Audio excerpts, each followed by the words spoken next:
Hello everyone, and welcome back to the channel. Today, we're diving deep into a story of forbidden love, political intrigue, and cultural clash that rocked the very foundations of the British Empire in India. This is the story of James Achilles Kirkpatrick and Nissa, and the scandal that threatened to tear them apart. Imagine this, it's the early 1800s. The British East India Company is tightening its grip on the subcontinent, a world away from the stiffer purplish society of London. In the heart of India, at the court of Hyderabad, a high-ranking British official, James Kirkpatrick, has done the unthinkable. He has fallen deeply in love with a noble Indian woman, Nissa, a descendant of the Prophet Muhammad himself. Their love was a secret, a beautiful, fragile thing hidden from the prying eyes of two vastly different worlds. They married in secret, a union that was not just a personal bond but a dangerous political statement. Back in London, whispers were starting to travel across the ocean. Letters and reports, initially vague, began to paint a picture that sent shockwaves through the halls of the East India Company. The news of James Kirkpatrick's secret life was trickling in, and it was causing a storm. Think of the outrage. To the powerful men sitting in Leadenhall Street, this wasn't a love story, it was a betrayal. It was a scandal of the highest order. The East India Company saw itself as a civilizing force, a bastion of British superiority. Its officials were expected to maintain a professional, and more importantly, a racial distance from the local population. A marriage, especially to a high-born Muslim lady, was seen as a catastrophic lapse in judgment. It blurred the lines they were so desperate to maintain.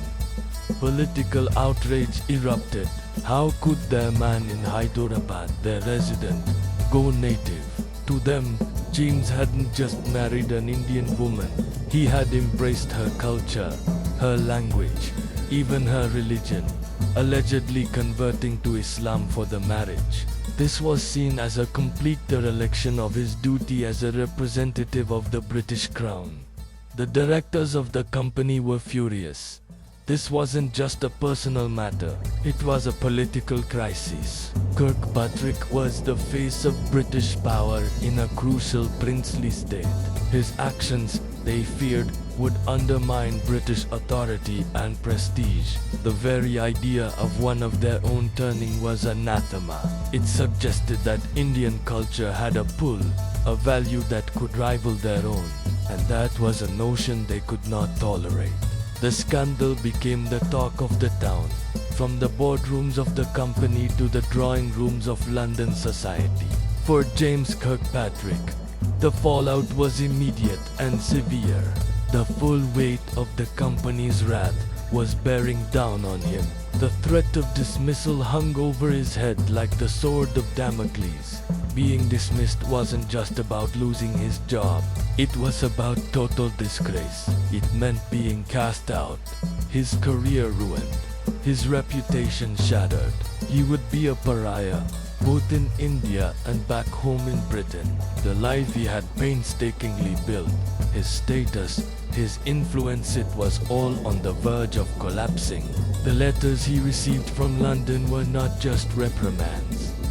They were ultimatums. He was accused of bringing the company into disrepute, of compromising its mission. The pressure was immense, but what fueled this corporate fury? It was a deep-seated and growing resentment toward mixed unions. In the earlier days of the company, relationships between British men and Indian women were more common, almost a necessity. But as the 19th century dawned, and more British women began arriving in India, racial attitudes hardened. A rigid social hierarchy was being established, with the British firmly at the top.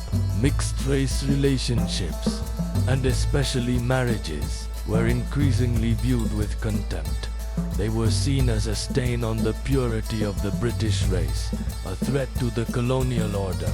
Children of these unions were often ostracized. The story of James and Khairun Nissa became a flashpoint for this simmering prejudice. They were the ultimate symbol of what the establishment feared most: the blending of two cultures, the erosion of British identity. Faced with the destruction of his career and the potential ruin of his family, James became desperate. His primary concern was no longer his own reputation, but the protection of his wife Khairun Nissa and their two small children, a boy named Sahib Alam and a girl named Sahib Begum. He knew that if he were disgraced, they would be left vulnerable, caught between two worlds and belonging to neither. So, he began a frantic campaign of damage control.